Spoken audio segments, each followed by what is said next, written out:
സിറാജുദ്ദീൻ ഇല്ലത്തൊടിയിലേക്ക് വീണ്ടും. സിറാജുദ്ദീൻ പറഞ്ഞൊരു പ്രധാനപ്പെട്ട പോയിന്റിലാണ്, അത് ധനമന്ത്രിയുടെ ശ്രദ്ധയിൽ തന്നെ പെടുത്താമെന്ന് അരുൺ പറയുകയും ചെയ്തു.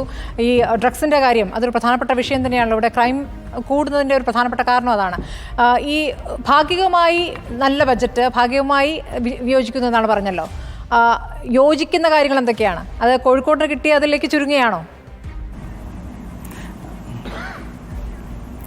അല്ല, സ്വാഭാവികമായിട്ടും വ്യാവസായിക മേഖലയ്ക്ക് നൽകുന്ന എല്ലാവിധ പിന്തുണയ്ക്കും വ്യവസായ മേഖലയിൽ, വ്യാപാര മേഖലയിൽ ഒരു സജീവമായിട്ടുള്ളൊരു സംഘടന നിലക്ക് ഞങ്ങൾ സ്വാഗതം ചെയ്യുകയാണ്. 1803 കോടി രൂപ വ്യവസായത്തിൻ്റെ പുരോഗതിക്ക് വേണ്ടി മാറ്റിവെക്കുന്നത് സ്വാഗതാർഹമാണ്. അതോടൊപ്പം തന്നെ ടൂറിസം മേഖലയിൽ ഹോട്ടൽ തുടങ്ങുന്നതിന് വേണ്ടിയിട്ട് KFC വഴി 50 കോടി രൂപയോളം ചിലവഴിക്കുന്നതും സ്വാഗതം ചെയ്യുന്നു. ഇതോടൊപ്പം ഒരു കാര്യം കൂടെ ഞാൻ നേരത്തെ കണ്ടിന്യൂ ചെയ്യാൻ വന്നതായിരുന്നു, നിർമ്മാണ മേഖലയുമായി ബന്ധപ്പെട്ട കാര്യം. വെള്ളക്കരം, ഇലക്ട്രിസിറ്റി, പെർമിറ്റ് ഫീ, ഇപ്പോൾ ഈ ബജറ്റിൽ വീണ്ടും ഭൂമിയുടെ കരം കൂടെ വർദ്ധിപ്പിച്ചിരിക്കുകയാണ്. യഥാർത്ഥത്തിൽ കേരളത്തിലെ ഏറ്റവും കൂടുതൽ ആളുകൾ തൊഴിൽ ചെയ്യുന്നൊരു മേഖലയാണ് നിർമ്മാണ മേഖല.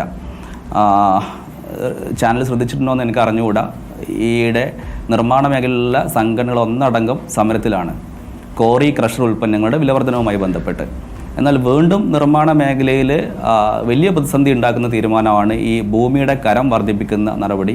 സ്വാഭാവികമായിട്ടും നിർമ്മാണ മേഖല തകർന്നാൽ അത് സാധാരണക്കാരെ നേരിട്ട് ബാധിക്കും. സാധാരണക്കാരായിട്ടുള്ള തൊഴിലാളികൾക്ക് തൊഴിലില്ലാത്ത സാഹചര്യം വരും. ഇവിടെ നടക്കുന്ന നിക്ഷേപങ്ങൾ പലതും അന്യ സംസ്ഥാനങ്ങളിലേക്ക് മാറിപ്പോകുന്നതിന് വരെ അത് കാരണമാകും. അതിൽ ഏറ്റവും വലിയൊരു ഉദാഹരണമാണ് കേരളത്തിൽ മോട്ടോർ ടാക്സുകൾ വർദ്ധിപ്പിച്ചപ്പോൾ ഇവിടുത്തെ ബഹുഭൂരിപക്ഷം വലിയ ചരക്ക് വാഹനങ്ങളും തമിഴ്നാട്ടിലും കർണാടകയിലും പോയിട്ട് ഇപ്പോൾ രജിസ്റ്റർ ചെയ്യുന്നത്. കേരളത്തിലെ 95% വലിയ ചരക്ക് വാഹനങ്ങളും നിലവിൽ കർണാടകയിലും തമിഴ്നാട്ടിലും അല്ലെങ്കിൽ മറ്റ് സംസ്ഥാനങ്ങളാണ് രജിസ്റ്റർ ചെയ്യുന്നത്. അതിൻ്റെ പ്രധാനപ്പെട്ട കാരണം ഇവിടെ ഒരു ചരക്ക് സാധനത്തിന് ക്വാർട്ടർ ടാക്സ് ഈടാക്കുന്നത് 26,000 30,000 രൂപയാണ്. അന്യ സംസ്ഥാനങ്ങളിലേക്ക് പോകുമ്പോൾ അത് 6,000 7,000 അല്ലെങ്കിൽ 10,000 രൂപയിലേക്ക് താഴെയാണ്. അപ്പോൾ ഇത് ഗവൺമെൻറ് ഉൾക്കൊണ്ടുകൊണ്ട് ഈ ഏതൊരു വിഭാഗത്തിൽ നിന്നും നികുതി വരുമാനം കൂട്ടുന്നതിന് നേരിട്ട് നികുതി വർധനവ് നടപ്പിലാക്കുന്നതിന് പകരം പ്രായോഗികമായിട്ടുള്ള നിർദ്ദേശങ്ങൾ അതത് മേഖലയുമായി ബന്ധപ്പെട്ടവരുമായി സംസാരിച്ചുകൊണ്ട് പ്രായോഗിക നിർദ്ദേശങ്ങൾ കൊണ്ടുവരുന്നുള്ളതാണ് സംഘടനയ്ക്ക് പറയാനുള്ളത്. ശരി സിറാജ്, നമ്മൾ സർക്കാരിന്റെ മുന്നിലേക്ക് ശ്രദ്ധയിലേക്ക് വെക്കുകയാണ്. ഭാരത്തിന്റെ തുക കൂട്ടി ഒരു റിട്ടയർഡ് ഹൈക്കോടതി ജഡ്ജിയെ വെച്ച് വക്കീലന്മാരോട്, ക്ലർക്കുമാരോട്, ലിറ്റിഗന്റിനോട് എല്ലാവരോടും ചർച്ച ചെയ്തിട്ടാണ് തീരുമാനമെടുത്തത്. ഭൂനികുതിയുടെ കാര്യത്തിലും ഒരു ബജറ്റ് അല്ലേ, ഏതെങ്കിലും മേഖലയിൽ വർദ്ധിപ്പിക്കും. ഭൂനികുതി നമ്മളിപ്പോൾ ഒരു കരം രസീത് എടുത്ത് നോക്കിയേ, 25 രൂപ 15 രൂപയ്ക്കാണ് ഭൂനികുതി. അതിൽ ആനുപാതികമായിട്ടുള്ള ഒരു വർധന വെച്ചാൽ ഒരു ബജറ്റ് ആകുമ്പോൾ ഇൻകം ജനറേറ്റ് ചെയ്താലേ എക്സ്പെൻഡിച്ചർ ഉള്ളൂ. അതിൽ വലിയ ഭാരം മേഖലകളിൽ നിന്ന് വരുമാനം കണ്ടെത്തുമെന്ന് സൂചിപ്പിച്ചതിൽ ഒരു മാർഗം. അതെ അതെ, 40 വർഷമായിട്ട് വർദ്ധിപ്പിക്കാത്ത മേഖലകളൊക്കെയാണ്. പക്ഷേ ഇതില്ലാതെ പറ്റില്ല, എക്സ്പെൻഡിച്ചർ വന്നെങ്കിൽ ഇൻകം വരണ്ട. പക്ഷേ അപ്പോഴും ക്ഷേമ പെൻഷന്റെ കാര്യത്തിൽ നിങ്ങളുടെ ഒരു ഉറപ്പായിരുന്നല്ലോ 2500 രൂപ എന്നുള്ളത്. അത് ഇത്തവണ ഒരു ചെറിയൊരു വർധനയെങ്കിലും ഉണ്ടാകുമെന്ന് പ്രതീക്ഷിച്ചു, അത് ഉണ്ടായില്ല. അപ്പം ഇനി തെരഞ്ഞെടുപ്പ് എടുത്തു വരുന്ന ഇടക്കാല ബജറ്റിൽ അങ്ങ് കൊടുത്ത് വോട്ട് മേടിക്കാം എന്നുള്ള ഉദ്ദേശമാണ്. കേന്ദ്ര സർക്കാരിനെ വിമർശിച്ചല്ലോ. 32 ലക്ഷം പേർക്ക് 600 രൂപ വീതം 205 കോടി മതിയായിരുന്നു ഒരു മാസം പെൻഷൻ കൊടുക്കാൻ. ഇപ്പോൾ 63 ലക്ഷം വെച്ച് 1600 പേർക്ക് 992 കോടി വേണം. ഇപ്പോൾ തന്നെ 3 മാസം കുടിശ്ശികയാണ്. അത് ഈ മാർച്ച് 31 മുമ്പ് കൊടുക്കാൻ 3000 കോടി രൂപ വേണം. നമ്മളെ സംബന്ധിച്ചിടത്തോളം പ്രഖ്യാപനം നടത്തിയിട്ട് കൊടുക്കാതിരിക്കുന്ന ഒരു സാഹചര്യം, അതിൻ്റെ പെൻഷൻ കമ്പനിയുടെ സാഹചര്യം ഒന്നും ഇപ്പോൾ ഞാൻ കടക്കുന്നില്ല. ബുദ്ധിമുട്ടുകളുണ്ട്. അപ്പോൾ ഈ ബുദ്ധിമുട്ടിലും കൊടുക്കാനുള്ള കൊടുത്ത് സംതൃപ്തിയാക്കുക. എന്തായാലും ഒരു 1.25 വർഷം 1 വർഷോടെ ഉണ്ടല്ലോ, വർധനവ് വരും, വാക്കുപാലിക്കും. അതോ ഈ 2500 മൂന്നാം സർക്കാർ വരാൻ വേണ്ടിയിട്ടുള്ള ഈ പ്രകടന പത്രികയിലുള്ളത് ഞങ്ങളുടെ അടുത്ത പ്രോഗ്രസ് റിപ്പോർട്ടിൽ കൊടുക്കാൻ പാകത്തിന് തന്നെ വർദ്ധിക്കും. പിന്നെ മൂന്നാമത് ഗവൺമെന്റ് വരുമ്പോൾ തുടർച്ചയായിട്ട് അതും വർദ്ധിപ്പിക്കും. ഓക്കെ, അപ്പൊ 2500 അപ്പോഴത്തേക്ക് നമുക്ക് കാത്തിവെക്കാം. അല്ല, അത് കഴിഞ്ഞ് ഈ പ്രോഗ്രസ് റിപ്പോർട്ടിൽ, അതായത് ഈ പ്രകടന പത്രികയിലുള്ളത് ഈ കാലയളവിൽ തന്നെ വർദ്ധിപ്പിക്കും. അതായത് ഓൺ ടാക്സ് റവന്യൂ എന്ന് പറയുന്നത്, നമുക്കിപ്പോൾ റവന്യൂ റിസോഴ്സ് നേരത്തെ ആദ്യം നമ്മൾ പറഞ്ഞപ്പോൾ GST ഉൾപ്പെടെയുള്ള വരുമാനങ്ങൾ പോയതോടുകൂടി ഈ തനത് നികുതി വരുമാനവും ഉയർത്തുക എന്ന് പറയുന്നത് പരിമിതമായ സാധ്യതകളാണുള്ളത്. ആ പരിമിതമായ സാധ്യതകൾ ഇപ്പോൾ അരുൺകുമാർ ചൂണ്ടിക്കാണിച്ചതുപോലെ ഈ സാധ്യതകളെങ്കിലും നമുക്ക് വിനിയോഗിക്കാൻ പറ്റുന്നില്ലെങ്കിൽ ഈ ബഡ്ജറ്റ് തന്നെ താളം തെറ്റുന്ന അവസ്ഥയിലേക്ക് പോകും. ഇപ്പോൾ നമ്മൾ 150 കോടി രൂപയാണ് ഈ കോടതി ചെലവുകളിൽ വരുത്തിയിരിക്കുന്നത്. അതുപോലെ തന്നെ ഈ 100 കോടി രൂപയാണ് ഭൂനികുതി വരുമാനത്തിൽ നിന്നും വരുന്നത്. അങ്ങനെ ടോട്ടലി നമുക്ക് ആകെ ഗവൺമെൻറ് എൻവിസേജ് ചെയ്യുന്ന 366 കോടി രൂപയുടെ വരുമാന വർധനയാണ്. അപ്പോൾ അത് ഈ പറഞ്ഞ പോലെ ഈ 5 രൂപ ആയിരുന്ന ഒരു സെൻറ്റിൻ്റെ അല്ലെങ്കിൽ ഒരു 6ൻ്റെ എന്ന് പറയുന്നത് 7.5 രൂപയായിട്ടാണ് വർദ്ധിക്കുന്നത്. 50% വർധന ഉണ്ടാവുന്നുണ്ട്. അപ്പോൾ ഈ തരത്തിൽ നമുക്ക് നമ്മുടെ തനത് നികുതി വരുമാനം വർദ്ധിപ്പിക്കാതെ അത് ഒരു യാഥാർത്ഥ്യം ഉൾക്കൊണ്ട് കണ്ട് തന്നെ നമ്മൾ പോകണം. പക്ഷേ പരിമിതമായ വർധനയാണ് പല കാര്യങ്ങളിലും വരുത്തിയിരിക്കുന്നത് എന്നുള്ളൊരു യാഥാർത്ഥ്യമാണ്. ശ്രീ മാർട്ടിൻ, ഇപ്പോൾ ഈ കിഫ്ബി ടോൾ പിരിവ് അതൊരു പ്രശ്നമായിട്ട് പറയുന്നുണ്ടല്ലോ. അപ്പോൾ കിഫ്ബി എന്ന് പറയുന്നതിൽ ആത്യന്തികമായി ജനങ്ങളിൽ നിന്ന് പിരിച്ച തുക തന്നെയാണ്. അപ്പോൾ പിന്നെയും ടോൾ പിരിവ് എന്ന് പറയുമ്പോൾ വീണ്ടും ജനം തന്നെ എടുത്ത് കൊടുക്കേണ്ടി വരുന്നു എന്നുള്ള പ്രശ്നമാണ് പ്രതിപക്ഷം ചൂണ്ടിക്കാണിക്കുന്നത്. അതല്ലാതെ വേറെ എന്തെങ്കിലും മാർഗം ഉണ്ടെങ്കിൽ നിങ്ങൾ കാണിച്ചു തരൂ എന്ന് തിരിച്ച് പ്രതിപക്ഷത്തോടും ചോദിക്കുന്നുണ്ട്. എന്താണ് താങ്കളുടെ അഭിപ്രായം? അത് കിഫ്ബി ഒരു വയബിൾ ഇൻസ്റ്റിറ്റ്യൂഷനായിട്ട് മുന്നോട്ട് കൊണ്ടുപോകണമെങ്കിൽ അതിന് ഇൻകം ഉണ്ടാകണം. ഇപ്പം നമ്മൾ നേരത്തെ പെട്രോൾ ടാക്സിൻ്റെ ഒരു ഭാഗമാണല്ലോ അതിൽ അടച്ചുകൊണ്ടിരുന്നത്. അത് കൃത്യമായിട്ട് അടയ്ക്കുന്നുണ്ടോ എന്നുള്ള കൃത്യതയോടുകൂടിയുള്ള കണക്ക് നമുക്ക് ലഭിക്കുന്നില്ല. 2 വർഷം 3 വർഷം കഴിയുമ്പോഴാണ് ഒരു കണക്ക് ലഭിക്കുന്നത്.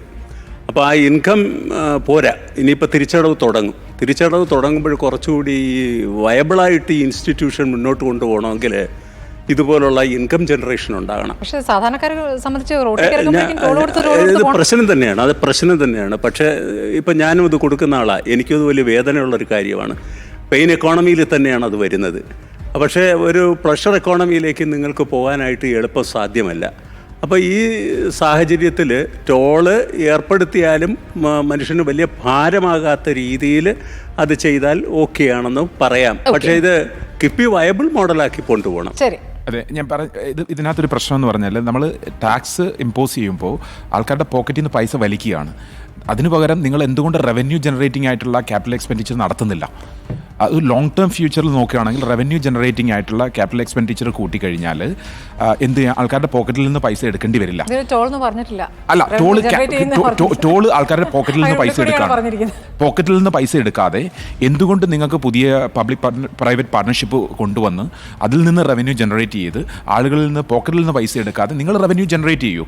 എന്തുകൊണ്ട് അങ്ങനെയുള്ള ഇൻവെസ്റ്റ്മെന്റുകൾ വരുന്നില്ല? അപ്പം അത് ഈ ഒരു ബജറ്റിന്റെ ഒരു നെഗറ്റീവ് സൈഡായിട്ട് നമുക്ക് വേണമെങ്കിൽ കാണാൻ പറ്റും. ഓക്കെ, നമുക്കൊരു ക്വിക്കായിട്ട് ഒരു 30 സെക്കൻഡ്സ് വീതം നമ്മുടെ പെട്ടെന്ന് പോയാൽ ഒരു കാര്യം ഇതുവരെ ആരും ഇവിടെ പറഞ്ഞു കേട്ടില്ല, അത് പറയാതെ പോയാൽ മോശമാവും. ആയുഷ്മാൻ ഭാരത് കേന്ദ്ര പദ്ധതിയാണ്. അതിൽ 60% കേന്ദ്രത്തിൻ്റെ 40% കേരള ഗവൺമെൻറ് കൊടുക്കുന്നുണ്ട്. പക്ഷേ അതിനെപ്പറ്റി ഒന്നും ഈ ബഡ്ജറ്റ്, കാരണം വയോജന സൗഹൃദം ആയിരുന്നെങ്കിൽ കുറച്ചുകൂടെ നന്നായിരുന്നു. ഇവിടെ കാരണം ഇവിടെ സീനിയർ സിറ്റിസൺസ് വേറെ ഒരുപാട് പദ്ധതികൾ പറഞ്ഞു. ഇല്ല, അത് ജിം അല്ല, അതൊക്കെ ഉള്ളൂ. പക്ഷേ ഈ പറയുന്നതാണ് പ്രധാനം. 70 വയസ്സ് കഴിഞ്ഞവർക്ക് കേന്ദ്രം പ്രഖ്യാപിച്ച 5 ലക്ഷം രൂപയുടെ ഒരു പ്രയോജനം കേരളത്തിൽ കിട്ടാതെ പോകുന്നു. അത് കേരളത്തിൽ കിട്ടണം. മറ്റു സംസ്ഥാനങ്ങൾ പലതും നടപ്പാക്കി. കേന്ദ്രത്തിന്റെ പദ്ധതി വീണ്ടും ഇവിടെ പ്രഖ്യാപിക്കേണ്ട, ബജറ്റിൽ പ്രഖ്യാപിക്കാതെ പ്രഖ്യാപിക്കേണ്ടതില്ല ആ പദ്ധതി പറഞ്ഞു. പക്ഷേ നമ്മുടെ ഭാഗത്ത് ഒരു സമീപനം ഇതുവരെ ഉണ്ടായിട്ടില്ല, ഒരു നീക്കം ഉണ്ടായിട്ടില്ല. ഇത്തവണ വയോജനങ്ങൾക്ക് ഒരു ന്യൂ ഇന്നിങ്സ് എന്ന് പറഞ്ഞ കോടിക്കണക്കിന് രൂപ മാറ്റിവെച്ചിരിക്കുന്നത് ഏറ്റവും നല്ല പദ്ധതികൾ തന്നെയാണ്.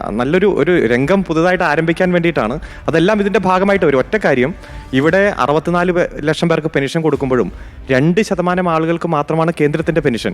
ഇത് 61 മുതൽ 79 വരെ പ്രായമുള്ളവർക്ക് 200 രൂപയും 80 വയസ്സ് മുതൽ മുകളിലേക്കുള്ളവർക്ക് 500 രൂപയും. അങ്ങനെ 2% ഉള്ളൂ. പക്ഷേ ഈ പദ്ധതിയുടെ ഭാഗമായിട്ട് ഇതെല്ലാം കവർ ചെയ്യും. കാരണം സാർ അവിടെ ഒരു ഡിഫറൻസ് ഉണ്ട്. കാരണം ഔട്ട് ഓഫ് പോക്കറ്റ് എക്സ്പെൻഡിച്ചർ ഒരു മലയാളിയുടെ 40,000 രൂപ അടുത്താണ് വരുന്നത് വാർഷികം. അത് ഇവിടുത്തെ സർക്കാരിൻ്റെ പദ്ധതി കണക്കനുസരിച്ച് 17, 18, 28,000 രൂപയുള്ളൂ. ഇന്ന് 40,000 രൂപയൊക്കെ ഞാനത് സ്റ്റഡി ചെയ്താണ്. ശരി, ഡോക്ടർ നിർമ്മല, നമുക്ക് എങ്ങനെ പറഞ്ഞ് അവസാനിപ്പിക്കാം? എനിക്കിതിൽ ഏറ്റവും ഇഷ്ടം ഞാൻ പറഞ്ഞ മാതിരി ആരോഗ്യ മേഖലയ്ക്ക് കേരളത്തിൻ്റെ വിഷമങ്ങൾ മനസ്സിലാക്കി ആരോഗ്യത്തിനുള്ള സംവിധാനങ്ങൾ. 2, കേരളം ഒരു പരിസ്ഥിതി ലോല പ്രദേശമാണെന്നുള്ളത് നമ്മൾ എല്ലാ വർഷവും അനുഭവിച്ചുകൊണ്ടിരിക്കുകയാണ്. അപ്പോൾ ഒരു എൻവയോൺമെൻറ്റ് ബഡ്ജറ്റ് കഴിഞ്ഞ വർഷം മുതലുണ്ട്. അത് വളരെ ഇഷ്ടപ്പെട്ടൊരു സംഭവമാണ്. അതിലൂടെ നമ്മൾ പരിസ്ഥിതി സംരക്ഷണത്തിനുള്ള എല്ലാ ഇതും ഒന്ന് ഹൈലൈറ്റ് ചെയ്യപ്പെടുന്നു. അങ്ങനെ വരുമ്പോൾ മാത്രമേ നമ്മളതിന് കൂടുതൽ ഊന്നൽ കൊടുക്കുകയുള്ളൂ. ഈ 2 പക്ഷേ ഇത് വെച്ചുകൊണ്ട് എനിക്ക് ഒറ്റ ഇതുള്ളത്, കുറച്ചും കൂടെ ഇതിൻ്റെ കാര്യക്ഷമതയും നടപ്പിലാക്കലും കൂടെ ഒന്ന് ഹൈലൈറ്റ് ചെയ്യപ്പെടണം. ചുരുക്കി പറഞ്ഞാൽ ക്വിക്ലി 45 സെക്കൻഡ് പറയാം. നേരത്തെ പറഞ്ഞ മൈഗ്രേഷനുമായിട്ട് ബന്ധപ്പെടുത്തി തന്നെ പറയാം. ഒരു വലിയ ഇഷ്യൂ അതെനിക്കൊന്ന് ഒരുപാട് പേർക്കും യൂസ്ഫുൾ ആവുക ഇൻഫർമേഷൻ തോന്നുന്നു. അതായത് ജപ്പാൻ, പണ്ട് എല്ലാ കുട്ടികൾക്കും അറിയായിരിക്കും തോന്നുന്നു, US കഴിഞ്ഞ ജപ്പാനായിരുന്നു ഒരു പരിധി വരെ കുറേ വർഷങ്ങളിലേക്ക് നമ്പർ 2. അവരെ മറികടന്നത് ചൈനയാണ്. അവരുടെ ഗ്രോത്ത് ഉണ്ട്. കാരണം സെക്കൻഡ് റീസൺ എന്ന് വെച്ചാൽ ജപ്പാനിലെ ഏജിങ് പോപ്പുലേഷൻ, ഫെർട്ടിലിറ്റി റേറ്റുമാണ്. ഇവിടെ കഴിഞ്ഞ ദിവസം ചന്ദ്രബാബു നായിഡുവും സ്റ്റാലിനും ഒക്കെ കുട്ടികൾ ഉണ്ടാക്കണമെന്ന് പറയുമ്പോൾ നമ്മളൊക്കെ കളിയാക്കി ചിരിച്ച് പറയുന്നുണ്ടായിരുന്നു. പക്ഷേ അത് കേരളത്തിന് ഉണ്ടാകാൻ പോകുന്നൊരു ഇഷ്യൂ പറയാം. കുട്ടികളുടെ എണ്ണം കുറഞ്ഞ ഒരു വശത്ത്. ജപ്പാൻ അത് മാത്രം ഉണ്ടായിരുന്നു. കേരളത്തിനുള്ളത് കുട്ടികളുടെ എണ്ണം എണ്ണം ഒരു വശത്ത് കുറയുന്നു, മൈഗ്രൻസിൻ്റെ എണ്ണം ഒരു വശത്ത് ഇരട്ടിയാകുന്നു. അപ്പോൾ ഇത് രണ്ടും കൂടെ ആകുമ്പോൾ ഗ്രാജുവലി കടന്നു വരുന്നൊരു ഇഷ്യൂ എന്ന് പറഞ്ഞു കഴിഞ്ഞാൽ കേരളത്തിന് അടുത്ത സെൻസസ് അനുസരിച്ച് പാർലമെൻ്ററി റെപ്രസെൻറ്റേഷൻ കുറയും. ഇപ്പോൾ 20 സീറ്റാണ് പാർലമെൻറ്റിലുള്ളത്, അത് 14 സീറ്റായിട്ട് കുറയും. അത് നമ്മളെ വീക്കാക്കും ജനറലി. രണ്ടാമതൊരു ചെറിയ ഫൺ ഫാക്ട് കൂടെ പറയാം. കേന്ദ്ര ബഡ്ജറ്റിൽ ശരിക്കും പറഞ്ഞാൽ മധ്യവർഗത്തിൻ്റെ ആശ്വാസമായിരുന്നു, ഇത് മധ്യവർഗത്തിൻ്റെ ആശ്വാസമായിരുന്നു. കുറേ കാലം കൂടി സമഗ്രമായ കോൺക്ലേവ് ആയിരുന്നു ഇപ്പോൾ.